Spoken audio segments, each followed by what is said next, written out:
For today's video guys, may gagawa ba ito si Mac na paisip guys. Ito guys, sa wiring lang to guys. Nalit video tayo guys. Tapos at mag-wiring guys, nalit yung video natin guys. Safe na to. Ipalit na ito ng bagong battery. Hindi tayo nakapag-video kanina kasi may ginawa rin tayo bilis eh. May ginawa tayong Honda Beat guys. Pinaring to guys, pati yung ilaw nito guys, okay na. Tapos yung nagpay tayo ng battery nito guys, pinalitan na ng battery, nagkapay si Kuya ng battery na yan guys. Yung battery, bago yung kanyang 5A lang yung ginamit natin battery nito guys. Okay na to kasi okay na yung wiring nya. Sinus oil na rin to guys.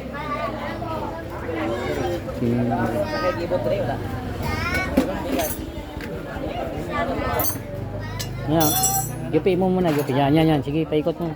Para lumambot lang ng konti.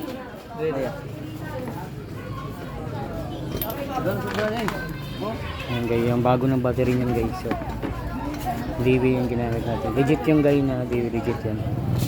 Yung address namin ginamit talaga ito ng battery. Kahit Inmax yan guys, pinapagamit namin yung Honda Beat. Pinapagamit din namin guys.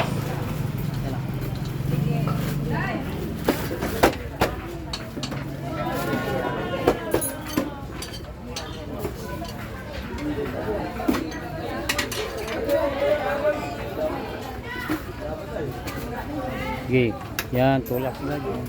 Bubukan na yan, bin, luwag mag-alambot na yan.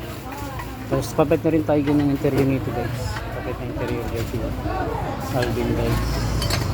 Bago na yung papet natin interior. Ano lang to guys, Yaris lang. Yaris lang.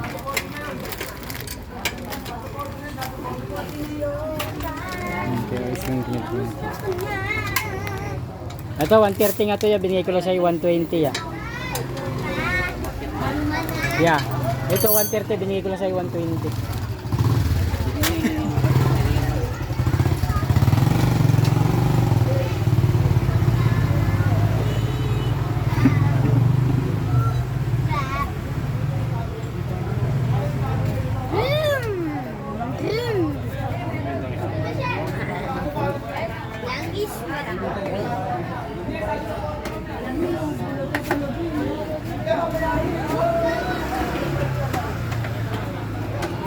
Ito na yung interview kay Siluman na rin guys. Napalitaran niyo po yun nga. Yung si Kuya guys.